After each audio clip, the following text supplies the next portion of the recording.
하나님의 말씀을 읽는 목적은 하나님을 아는데, 예수 그리스도를 아는 데 있다. 1차 목적, 가장 중요한 목적이다라고 말씀드렸습니다. 그런데 성경 말씀을 우리가 읽어서 예수 그리스도를 아는, 하나님을 아는 것은 우리의 지식으로 달성할 수가 없어서 무모한 도전이고 무리한 도전이지만 여기에 생명이 있기 때문에 우리는 때론 무모하고 무리한 것 같아도 끊임없이 도전해야 된다라는 의미로 어제 무한도전이라는 제목으로 말씀을 나눴습니다. 오늘은 그 무한도전의 열매에 대해서 한번 살펴보겠습니다. A.W. 토저 목사님이 이런 말씀을 하셨습니다. 하나님에 대한 우리의 이해에 오류가 있고 부적절하다면 우리의 도덕적 행위를 반듯하게, 우리의 내적인 태도를 올바르게 유지하는 것은 불가능하다. 우리 삶의 영적 능력을 되찾아오기 원한다면 우리는 먼저 가능한 한 하나님을 있는 그대로 생각하기 시작해야 한다 라고 말씀하셨습니다. 즉 간단히 말하면 이렇습니다. 하나님을 모르면 제대로 사는 것, 올바로 사는 것이 불가능하다. 인생은 하나님을 바로 알 때에 제대로 된 삶, 올바른 삶을 살 수 있다라는 것입니다. 왜냐하면 하나님을 아는 만큼 자기 자신을 알게 되고, 하나님을 아는 만큼 자기 자신을 알게 되니까, 그래서 더더욱 하나님을 신뢰하게 됩니다. 하나님을 신뢰하는 만큼 자기가 삶을 책임지려고 하지 않고 하나님께 전적이 맡기고 온전히 순종하게 되기 때문입니다.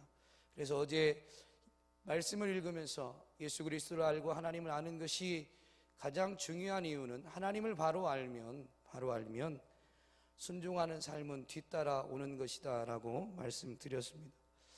오늘 본문에서도 19절에 왕에게 평생에 자기 옆에 이 책을, 즉 주의 말씀, 기록한 주의 말씀을 옆에 두고 읽어서 그의 하나님 여호와 경외하기를 배우라라고 되어 있고, 이 여호와 경외하는 것을 말씀을 통해서 배우게 되면 그 왕이 율법의 모든 말과 규례를 지켜 행한다라고 우리에게 가르쳐 줍니다. 이어서 20절에 보면 그리하면 여호와 경외하기를, 말씀을 평생에 읽고 배움으로 인해서 그의 삶의 자세가 어떻게 되냐면 그의 형제 위에 교만하지 아니하고, 즉 겸손하게 된다. 여호와를 경외하는 그 자세가 바로 겸손이다라는 것을 알게 해주죠. 겸손의 시작은 자기 자신의 무능력함, 즉 자기 자신을 신뢰하는 것이 깨어진 자기 절망에서부터 시작합니다. 솔로몬 왕이 일천번제를 드리고 나서 하나님이 무엇을 해줄까라고 할 때 솔로몬 왕은 자기가 왕의 자리에 오르게 되었지만 자기의 연약함을 발견했습니다. 그래서 하나님의 그 질문 앞에 나는 어린아이다, 출입을, 즉 무엇을 해야 될지 처신할 방법을 잘 모르고 백성들을 잘 다스릴 수 있는 지혜가 없으니 백성을 잘 다스릴 수 있도록 지혜를 베풀어 달라고 간구하게 되죠. 그 지혜가 바로 여호와를 경외함, 하나님의 말씀에 귀를 기울이는 것입니다. 그런데 하나님의 말씀에 귀를 기울이지 않는 교만함이 바로 죄고, 죄의 열매가 거기에서부터 맺혀지게 됩니다. 에덴 동산에서 아담이 하나님의 말씀에 귀를 기울이지 않고 자기가 하나님처럼 되고 싶은 마음에 선악을 알게 하는 나무의 열매를 따먹지 말라, 먹는 날에는 정령 죽으리라 라는 것을 무시하게 됩니다. 여러분, 오늘 신명기 말씀은 왕에게 요구한 것 같지만 베드로전서 2장 9절과 10절 말씀에 보면 저와 여러분이 바로 하나님의 택하신 족속이고 왕 같은 제사장이고 하나님의 백성이다라고 분명히 가르쳐 줍니다. 우리가 전에는 하나님의 백성이 아니었는지를 모르지만 이제 예수 그리스도를 구주로 영접한 이 시점에 우리는 하나님의 백성이요 하나님의 긍휼을 입은 자들입니다. 그래서 오늘 신명기 17장 말씀은 저와 여러분에게 직접적으로 해당되는 말씀입니다. 구약시대에는 왕에게 제사장들에게만 기록된 말씀이 안겨졌는데 오늘 저와 여러분에게는 오늘 이 새벽에 성경책을 다 들고 오셨죠. 이 말씀이 우리 손에 쥐어져 있다는 것, 우리가 평생에 옆에 두고 읽을 수 있다는 것이 은총인 줄로 믿습니다. 은총인 줄로 믿습니다.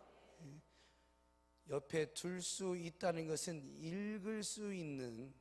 항상 읽을 수 있는 은혜가 있다는 건데 옆에만 두시면 안 됩니다. 한번 옆 사람하고 인사할까요? 성경책을 옆에만 두지 맙시다. 오늘 말씀대로 평생에 읽어 하나님을 알아가고 그 하나님을 경외하는 자가 됩시다. 한 번 더 인사합니다.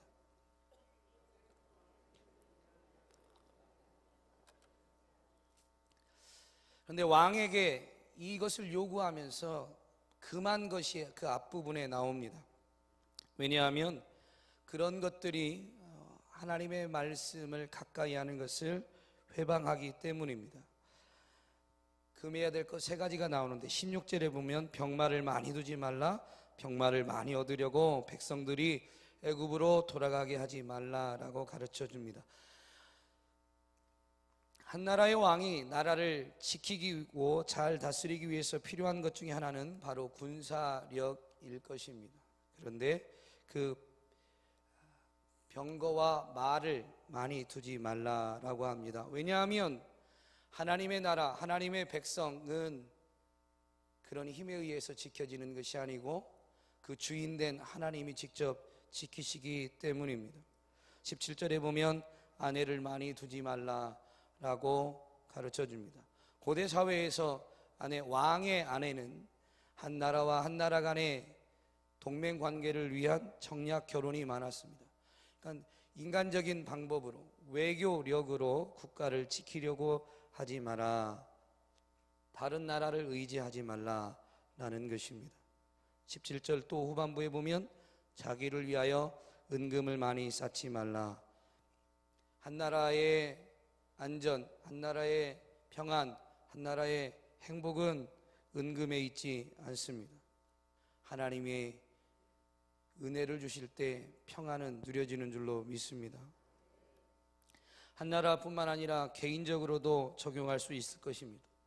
우리 개인의 삶, 안타까운 건 오늘날은 우리가 너무 개인주의다 보니까 신앙도 공동체적 관점에서 보기보단 개인적 관계, 하나님과 1대1의 관계로 시작하지만 1대1의 관계가 우리 신앙의 전부는 아닌데 마치 1대1 하나님과 나와의 관계가 신앙의 전부인 것처럼 여기는 것이 좀 안타깝습니다. 어쨌든 개인의 삶에 적용해 보면 군사력, 남에게 나의 힘을 과시하기 위한 학력, 스펙, 어떤 지위, 권력 등을 추구하는 것일 수 있습니다.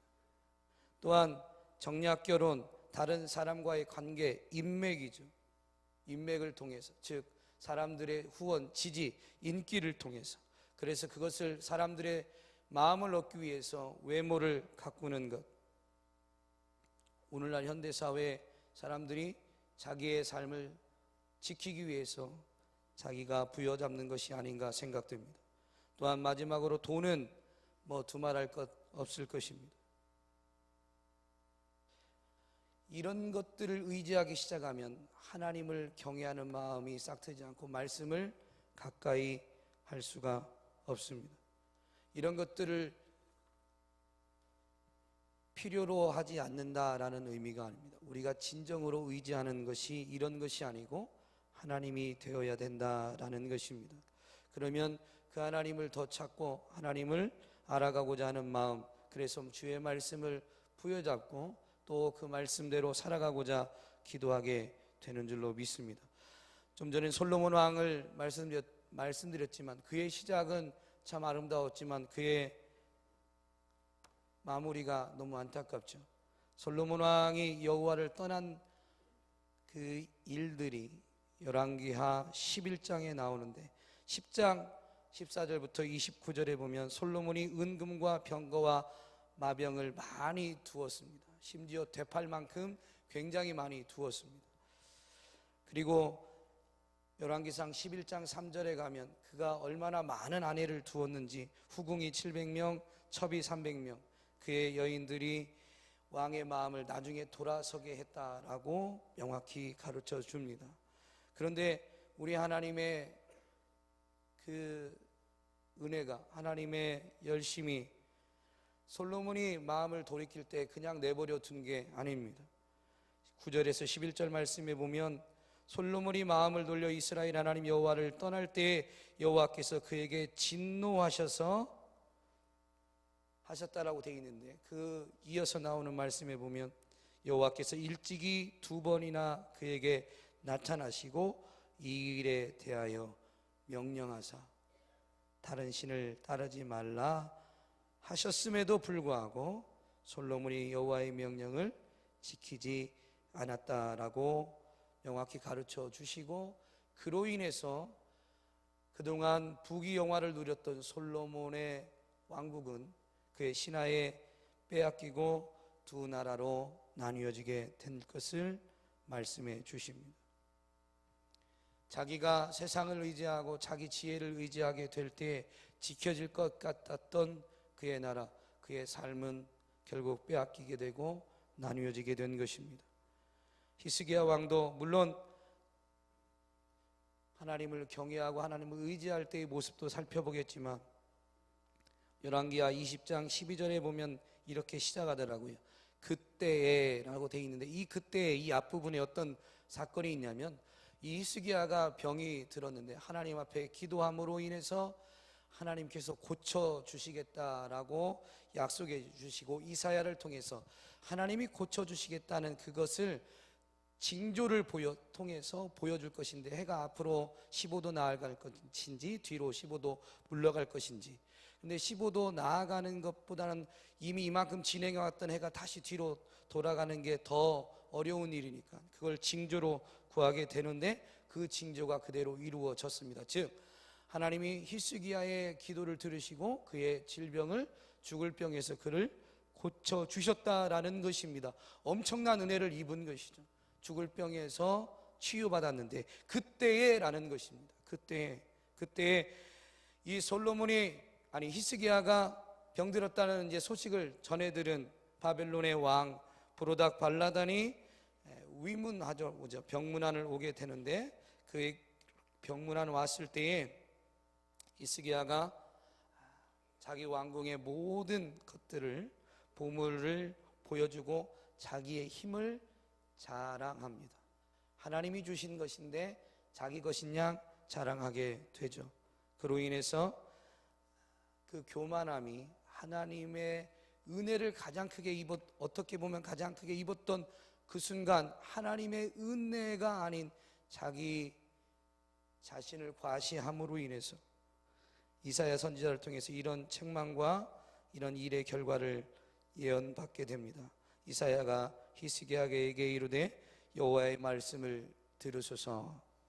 여호와의 말씀이 날이 이르리니 왕궁의 모든 것과 왕의 조상들이 오늘까지 쌓아두었던 것이 바벨론으로 옮김바되고 하나도 남지 아니할 것이요, 또 왕의 몸에서 날 아들 중에서 사로잡혀 바벨론 왕궁의 황관이 되리라 하셨습니다. 즉 당신의 나라가 이제 멸망할 것이다 라는 것입니다.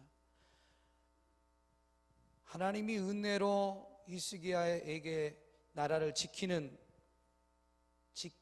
지켜주셨고 또 질병도, 개인의 삶도 지켜주셨는데, 자기 자신을 과시하게 될 때, 그것이 자기 것인 양 착각하게 될 때에 결국은 자기 손에 안겨졌던 것들을 오히려 빼앗기게 되더라라는 것입니다.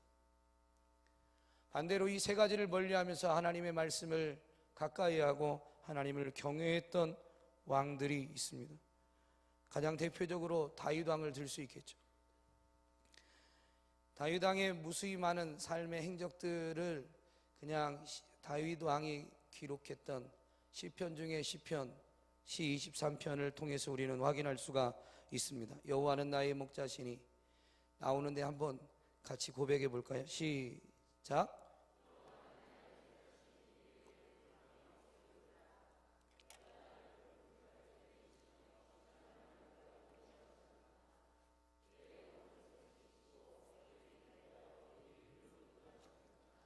내가 사망의 음침한 골짜기로 다닐지라도 해를 두려워하지 않을 것은 주께서 나와 함께 하심이라.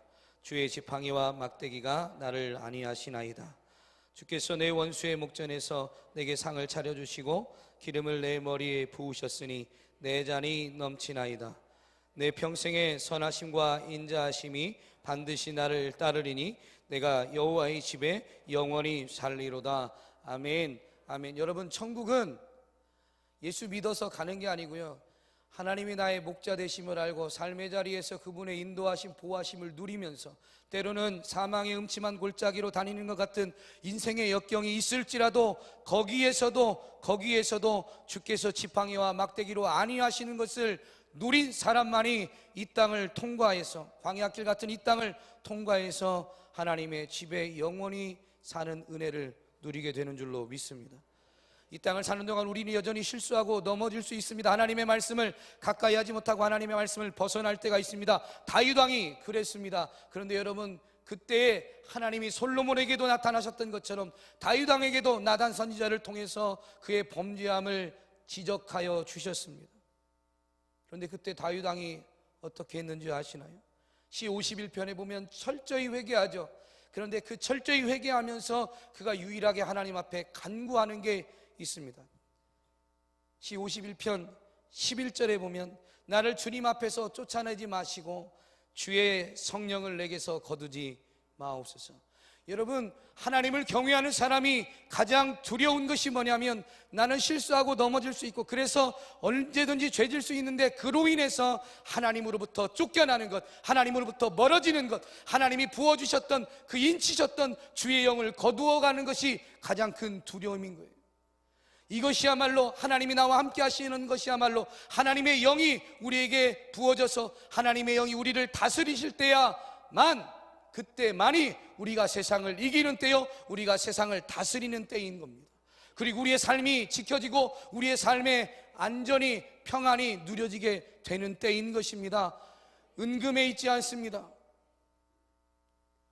나를 지원해주는 많은 사람들에게 내 삶에 안전이 있지 않습니다.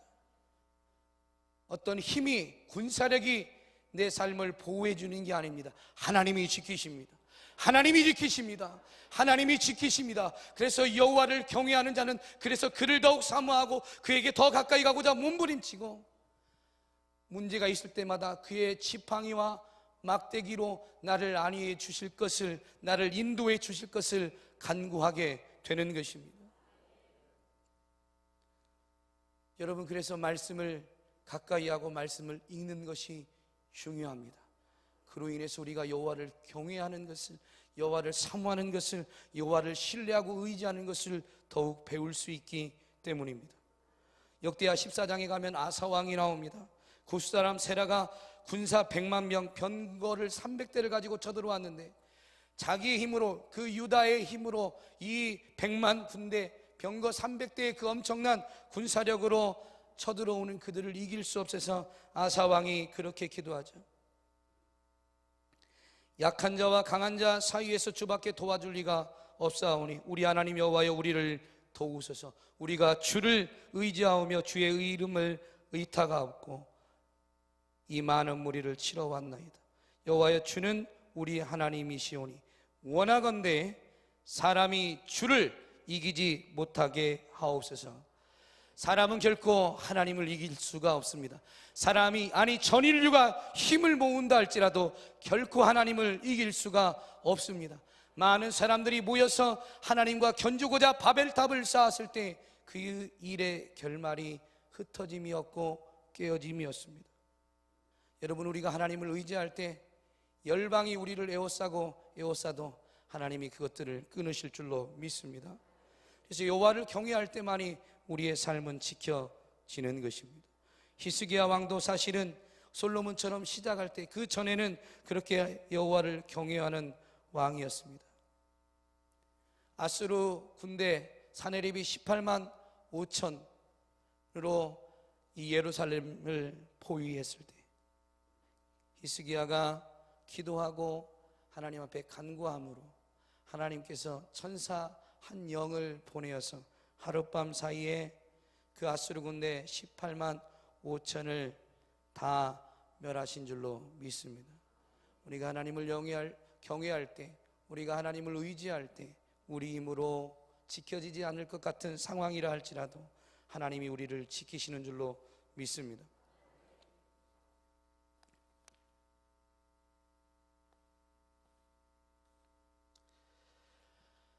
우리가 멀리하고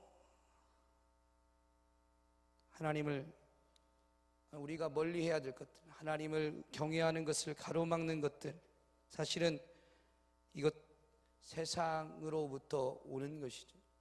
요한일서 2장 16절 말씀에 보면 분명히 우리에게 가르쳐 줍니다. 한번 같이 보시겠습니다. 시작.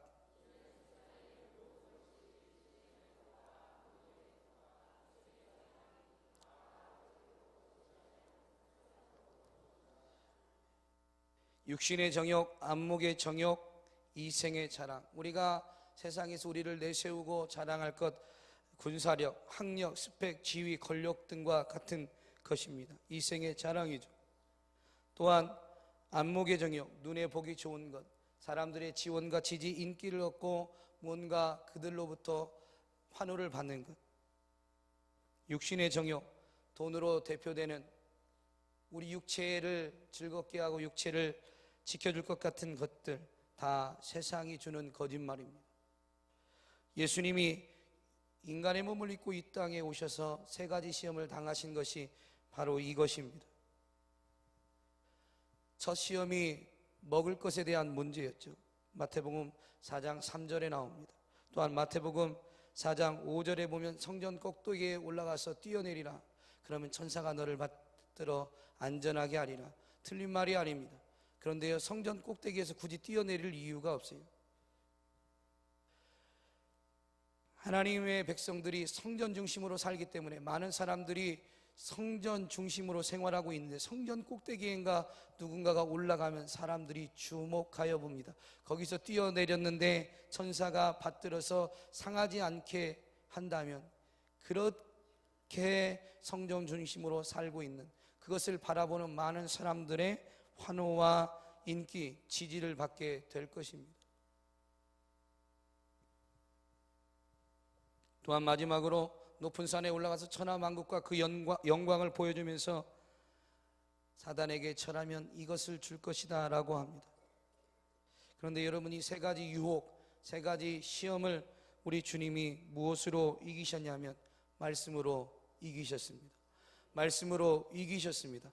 우리가 말씀을 통해서 여호와를 경외하는 것을 배우면 예수님이 이기셨던 것처럼 우리도 이 세 가지 유혹 또한 이기게 될 줄로 믿습니다. 만왕의 왕이신 예수님은 바로 이 말씀을 통해서 모든 세상적 유혹을 물리치시고 우리에게 참 안식, 참 자유, 참 평강, 참 승리, 참 생명을 주신 줄로 믿습니다. 하나님을 모르는 자들은 끊임없이 이것들이 삶을 지켜줄 것처럼 찾아갑니다. 이런 것들을 부여잡으려고 했습니다. 근데 여러분, 그것의 필경은 사망입니다. 그것만 추구하고 그것을 붙잡은 인생의 필경은 사망입니다. 오직 하나님으로부터 예수 그리스도를 통해서 생명이 주어지는 줄로 믿습니다. 그래서 성경은 끊임없이 우리에게 열심보다, 하나님을 향한 열심보다 올바른 지식이 훨씬 더 중요한 것을 강조해 줍니다. 유대인으로서 유대인들이 자기들에게서 난 메시아를 거부함으로 인해서 유대인이었던 바울은 그 유대인을 향한 마음이 특심했습니다. 자기는 이방인의 사도였지만 로마서 10장 11장에 보면 그 유대인을 향한 마음이 특심했던 바울이 그 유대인들을 향해서 이렇게 탄식합니다. 10장 2절 3절에 보면 내가 증언하노니 그들이 유대인들이 하나님께 열심히 있습니다. 올바른 지식을 따른 것이 아니기 때문에 하나님의 의를 모르고 자기 의를 세우려고 힘써 하나님의 의에 복종하지 아니하였다라고 탄식하고 있습니다. 자기 열심, 그것은 결코 하나님의 의를 따르지 않을 뿐만 아니라 오히려 더 열심히 대적하는 결과가 됩니다. 바울 자신이 그랬기 때문입니다. 바울이 고백하기를 정말로 예수 그리스도를 만나기 전에, 예수 그리스도를 제대로 알기 전에는 바울이 바로 비방자요 폭행자였다고 그가 스스로 고백하고 있지 않습니까? 그가 바로 하나님의 대적자였습니다. 하나님을 믿는 교회를 박해했던 자였습니다. 올바른 지식이 없었기 때문에 그 열심만으로 정말로 물불 가리지 않고 했는데, 사람을 죽이면서까지 앞서서 그 일들을 도맡아 했는데 결국 그것이 하나님의 교회를 박해하는 것이요 하나님을 대적하는 결과가 되어버렸다라는 것입니다. 열심이 중요하지만 그래서 열심보다 올바른 지식이 훨씬 더 중요합니다. 오늘 이 신명기의 말씀을 벗어났던 그 이스라엘 나라를 향한 하나님의 탄식은 선지자들을 통해서 끊임없이 반복적으로 울려 퍼졌습니다. 호세아 선지자가 이렇게 탄식합니다. 내 백성이 지식이 없으므로 망하는도다. 네가 지식을 버렸으니 나도 너를 버려 제사장이 되지 못하게 할 것이다 라고 호세아를 통해서 하나님이 탄식한 것이죠. 이사야 5장 13절에 봐도 이사야 선지자를 통해서 그러므로 나의 백성은 지식이 없어서 포로가 되고 굶주리고 갈증으로 목이 탈 것이다 라고 탄식합니다. 이스라엘 나라가 포로로 붙잡혀가서 포로된 그들이 굶주리고 갈증을 당하게 될 것이다 라고 탄식한 것이죠. 하나님의 아는 지식이 없을 때 우리 삶이 그렇습니다. 그러나 여러분, 하나님의 열심히 우리를 내버려 두지 않는 줄로 믿습니다. 이제 특별히 예수 그리스도 안에서 그분의 열심히 우리를 포기하지 않으십니다. 그분의 열심히 우리를 포기하지 않으십니다. 그런데 중요한 것은 그분의 열심에 우리가 반응할 때 하나님을 아는 지식을 우리가 얻어 누릴 수 있게 되고, 그로 인해서 하나님을 경외하며 더욱 겸손하게 엎드려 그분의 은혜를 누리게 될 줄로 믿습니다. 그분의 은혜를 누리게 될 줄로 믿습니다. 그분의 은혜가 우리를 지켜주시고 보호해 주시고 평안을 베풀어 주시는 줄로 믿습니다. 로마서 10장과 신명기 말씀은 읽지 않았지만 거기에 보면 하나님의 말씀을 우리 가까이 두셨다, 우리의 입에 두셨다, 우리의 마음에 두셨다라고 명확히 선포하고 계십니다. 그 하나님의 열심히 지금도 우리 손에 들려준 이 하나님의 말씀을 우리 입순에, 우리 마음 가운데 두도록 우리를 이끌어 가시는 줄로 믿습니다. 이 새벽 부족한 종을 통해서도 주님이 그렇게 말씀하고 계신 것은 여러분은 손에 들려줬을 뿐만 아니라 이제 이 말씀을 읽을 때 이 말씀 살아있고 운동력 있는 말씀이 여러분의 입에, 여러분의 신비에 새겨지게 될 것입니다. 그렇게 되면 여러분이 생명을 얻고 그분의 은혜, 그분의 평강 열매로 거두게 될 것입니다. 그래서 여러분, 오늘도 우리는 무한도전 성경을, 손에 쥐어진 그 성경을 우리 입에 두길 원하시는 그 하나님의 열심에 맞춰서 순종함으로 주의 말씀을 읽어야 될 줄로 믿습니다. 읽어야 될 줄로 믿습니다. 때로는 이해되지 않아도 어떻게 해야 된다고요? 무한도전. 다 이해되지 않아도 어떻게 해야 된다고요? 무한도전. 그러다 보면 하나님의 열심히 우리로 하여금 이 지식, 이 지혜를 받아 누리게 해주시는 줄로 믿습니다. 깨닫는 것은 우리에게 있지 않지만 우리로 하여금 말씀을 읽도록 우리 손에 쥐어졌고 우리가 순종하면 그 말씀이 우리 입술에서 퍼지고 우리의 마음에 새겨지게 될 것인데, 저와 여러분 그 하나님의 열심에 발맞춰서 무한도전하시는 은혜가 있기를 주님의 이름으로 축복합니다. 그 무한도전의 열매를 누림으로 인해서 하나님을 선포하시는, 하나님을 세상 가운데 보여주시는 증인된 사명 잘 감당하는 우리 한밭질 교회와 한밭절기 모든 가족이 될 줄로 믿습니다. 기도하겠습니다. 하나님 감사합니다. 하나님 감사합니다. 우리로 하여금 하나님을 아는 지식을 주시기 위해서 주의 말씀을 기록하여 우리 손에 안겨주신 것 감사합니다. 이제 우리가 평생에 이 말씀을 읽고 묵상함으로 인해서 하나님을 아는 지식을 누리고 하나님을 경외하는 자세를 배워야 됨을 되새기게 해주시니 감사합니다. 주님, 주님을 알아가고자 하는 소원이 세상의 유혹에 흔들리거나 빼앗기지 않게 하여 주옵소서. 세상의 권력, 세상의 지위, 또한 아버지 하나님 사람, 또한 아버지 하나님 돈을 의지하지 않게 하여 주옵시고 우리의 삶이 하나님 손에 있음을 알아서 전적으로 하나님만 의지하고 하나님만 신뢰함으로 인해서 주의 말씀을 더 가까이 하고 주님 알아가는 소원으로 충만하게 하여 주옵소서. 그로 인해서 하나님을 경외하는 자에게 은혜 베푸시는 분이심을 확인하면서 그 하나님의 선하심과 인자하심, 그 풍성한 열매를 맛보면서 세상 가운데 하나님을 보여주는 사명을 잘 감당하는 충성된 일꾼들이 되게 하여 주옵소서. 모든 영광 주께 올려드리며 예수님의 이름으로 기도합니다. 아멘.